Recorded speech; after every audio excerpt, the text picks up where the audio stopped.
আসসালামু আলাইকুম। যে কোনো মোবাইল কিভাবে রিসেট করবেন। আপনার মোবাইলটা হতে পারে ওপ্পো, ভিভো, শাওমি, রিয়েলমি। আপনি যে কোনো মোবাইল মাত্র 2 মিনিটে ফুল রিসেট করতে পারবেন। আমি আপনাদেরকে দেখাই দেবো কিভাবে খুব সহজে রিসেট করতে পারবেন। ভিডিওটি শুরু করার আগে একটাই রিকোয়েস্ট, প্লিজ সাবস্ক্রাইব করে অনেক বেশি শেয়ার করে দেবেন যাতে সবাই তাদের মোবাইলটাকে সঠিক নিয়মে রিসেট করতে পারে। এটা করার জন্য প্রথমে আপনি আপনার ফোনে যে সেটিংস আছে এই সেটিংসে চলে আসবেন।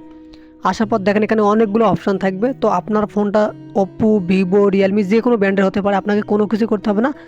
সার্চ অপশানে গিয়ে আপনি সার্চ করবেন রিসেট, RESET, এই রিসেট লিখে সার্চ করবেন। যারা ভিডিওটি দেখতেছেন প্লিজ সাবস্ক্রাইব করে অনেক বেশি শেয়ার করে দেবেন যাতে সবাই তাদের মোবাইলটাকে সঠিক নিয়মে রিসেট করতে পারে, ফ্যাক্টরি রিসেট সঠিক নিয়মে করতে পারে।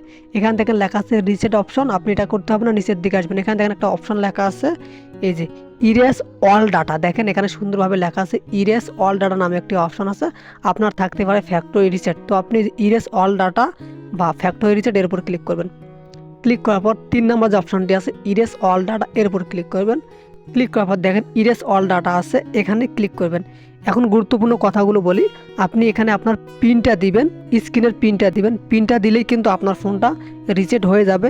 তখন কিন্তু আপনার জিমেলের যে মেলগুলো আছে, হোয়াটসঅ্যাপে যে পিকচারগুলো আছে, ফেসবুকে যে পিকচারগুলো আছে, মেমোর যে পিকচারগুলো আছে, এইগুলো থাকবে না। তো আপনি কি করবেন, এইগুলোকে আগেই আপনার অন্য একটা ফোনে নিয়ে নেবেন।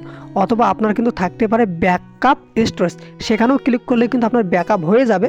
বাট আমি আপনাদেরকে সাজেস্ট করবো আপনারা অবশ্যই রিসেট দেওয়ার আগে যেই ডকুমেন্টগুলো আপনার দরকার এগুলো একটা অন্য ফোনে নিয়ে নেবেন। ধন্যবাদ। যদি ভিডিওটি ভালো লেগে থাকে তাহলে আপনি সাবস্ক্রাইব করবেন।